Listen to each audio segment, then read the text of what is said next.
रमेश, बहुत स्वागत है आपका। बाज़ार में आज लाली दिखी है, एक बार फिर से थोड़ी कमज़ोरी बढ़ती हुई नज़र आई है। अ, इसको किस रूप में देखा जाए जो हमें दुनिया भर से खबरें सुनने को मिल रही हैं, क्या ये उन्हीं का असर है या हमारे कुछ डोमेस्टिक फैक्टर इसमें कंट्रीब्यूट कर रहे हैं?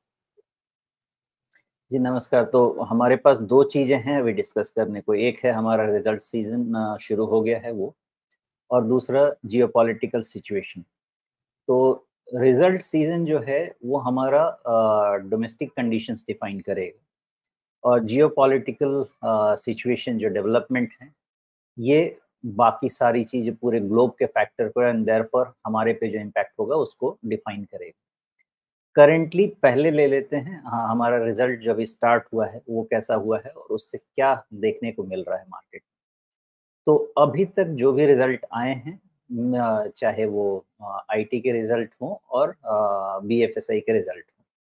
आईटी के रिज़ल्ट में ऑन एक्सपेक्टेड लाइन रिज़ल्ट्स आ रहे हैं and on expected line guidance भी प्रून किए जा रहे हैं। तो इसका मतलब ये है कि वैल्यूएशन प्रीमियम जो है वो हो सकता है आईटी स्टॉक्स का मॉडरेट होगा। दूसरी बात जो बीएफएसआई एज़ अ सेक्टर के रिज़ल्ट्स आए हैं वो भी अनएक्सपेक्टेड लाइन्स आ रहे हैं। ओवरऑल रिज़ल्ट्स अच्छे हैं एंड निम्स जो कॉन्ट्रैक्ट होने की थोड़ी उम्मीदें थी, वो थोड़े कॉन्ट्रैक्ट हो रहे हैं। तो अगर इसको हम एक थोड़ा-सा सिनॉप्साइज़ करना चाहें तो रिज़ल्ट सीज़न से किसी भी तरह का कोई डिसअपॉइंटमेंट मुझे अभी नहीं है एंड देयरफॉर मार्केट भी उससे कोई नेगेटिव रिएक्ट अभी तक नहीं कर रहा है। Third unexpected line expected lines small caps अभी भी होल्ड कर रहे हैं in the hope of meat expectation और बेटर देन एक्सपेक्टेड रिजल्ट। तो अगर वहाँ पे आने वाले 1 हफ्ते के बाद जो मेन शुरुआत होगी, उसमें अगर कोई डिसअपॉइंटमेंट होती है, तो बात अलग है, अदरवाइज़ अभी तक कोई डिसअपॉइंटमेंट नहीं है। तो ये है डोमेस्टिक फैक्टर्स और इसका समरी ये हो गया कि हमारे डोमेस्टिक फैक्टर्स अभी कोई नुकसान के तरीके से तो हम नहीं देख रहे हैं। अब रही बात जियोपॉलिटिकल कंडीशंस की, हाँ, बिल्कुल सही बात है। उसी के कारण निफ्टी को थोड़े हायर लेवल्स पे सेलिंग आ रही है और ये आती रहेगी, लेकिन इसी में सेवियर ये है कि जियोपॉलिटिकल डिस्टर्बेंस होते हुए भी निफ्टी ने अपने 50 डीएमए को बहुत अच्छे से होल्ड किया हुआ है, वहाँ पे कोई चिंता फ़िक्र अभी नहीं है। थोड़ी प्रॉब्लम निफ्टी बैंक में होती जा रही है जो कि निफ्टी को भी ड्रैग कर रही है। वो एक थोड़ा वरीसम फैक्टर है हमारे लिए, लेकिन वो भी 1-2 दिन का डेटा और समझते हैं वेदर 43,000 43,200 वाली जो सपोर्ट है 200 डीएमए का निफ्टी बैंक का, वो रहता है या टूटता है, उसके बाद ही उसकी एनालिसिस करते हैं। अभी तक 2 पॉइंट एनालिसिस जियोपॉलिटिकल सिचुएशन के बाद मेरा यही है कि वोलेटिलिटी अभी भी बहुत बढ़ी नहीं है डिस्पाइट थोड़ी disturbing news on Israel Hamas जो आ रहे थे, उसके बावजूद भी वोलेटिलिटी अभी बढ़ी नहीं है, ये थोड़ी सरप्राइज़िंग है।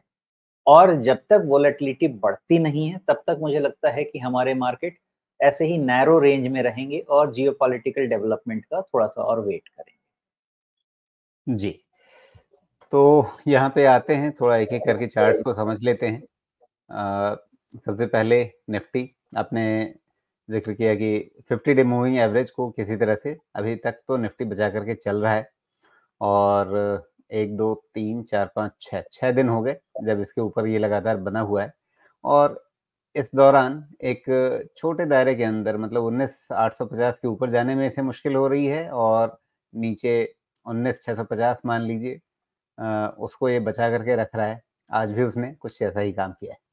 तो ये एक बड़े दायरे के अंदर एक और छोटा दायरा बनता जा रहा है।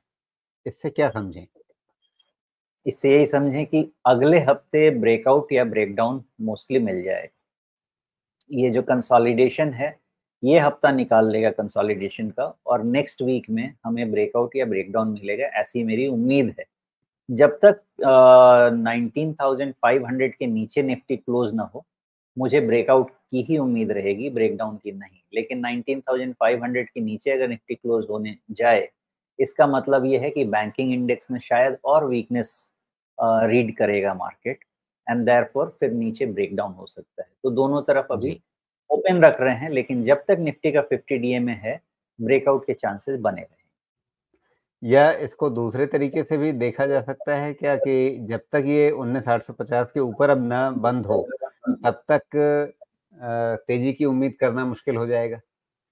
19,850 के ऊपर बंद होने पे भी 20,000 से 20,100 के रेंज में रेजिस्टेंस आ जाएगा।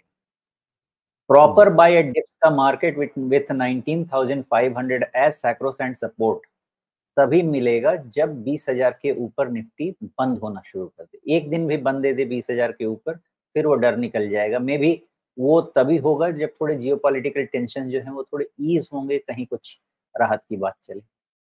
जी। और आपने ज़िक्र किया बैंक निफ्टी का, तो वहाँ भी एक नज़र डाल लेते हैं। और ये अ, जो ट्रेंड लाइन हमने खींची थी, अब इसको थोड़ा और आगे बढ़ा लें क्या? ये ट्रेंड लाइन लगभग उस ट्रेंड लाइन को बार-बार टेस्ट कर रहा है। अगर ये टूटा तो क्या 200 डे मूविंग एवरेज 43,000 के आसपास लगभग? देखिए, वहाँ तक का तो अभी भी चांस है। कारण ये है कि निफ्टी बैंक का डबल टॉप स्ट्रक्चर जो है, वो 43,400 पे ही कंप्लीट होता है, जहाँ से वो बेस शुरू हुआ है। तो उसको थोड़ा-सा हमें मार्जिन ऑफ एरर देना डबल टॉप पड़ेगा। आप कहाँ पे देख रहे हैं? ये जो 15 सितंबर और उससे हाँ, पहले 21 जुलाई वाले? हाँ, करेक्ट। ये स्ट्रक्चर है डबल टॉप का। सो 2 तरह जी, के डबल टॉप आप ले सकते हैं, एक सिंगल कैंडल वाला और दूसरा स्ट्रक्चर वाला। ये स्ट्रक्चर बेस्ड डबल टॉप है, जिसमें 43,400 जो कि 38% रिट्रेसमेंट है, जहाँ पे पहले सपोर्ट मिल चुका है, उसके रीटेस्ट होने के चांसेस बहुत हाई रहते हैं। इसलिए वो अभी तक ओपन है, और कब तक ओपन है? तब तक ओपन रहेगा जब तक 45,000 के ऊपर निफ्टी बैंक क्लोज़ नहीं हो। इसलिए आज तक मैंने निफ्टी बैंक के रेजिस्टेंस को अभी तक चेंज किया ही नहीं है, 45,000 पे ही रखा है। वो जब तक नहीं रहेगा, chances 43,400 with some deviation test होने के रहेंगे, अभी भी बने रहेंगे। जी।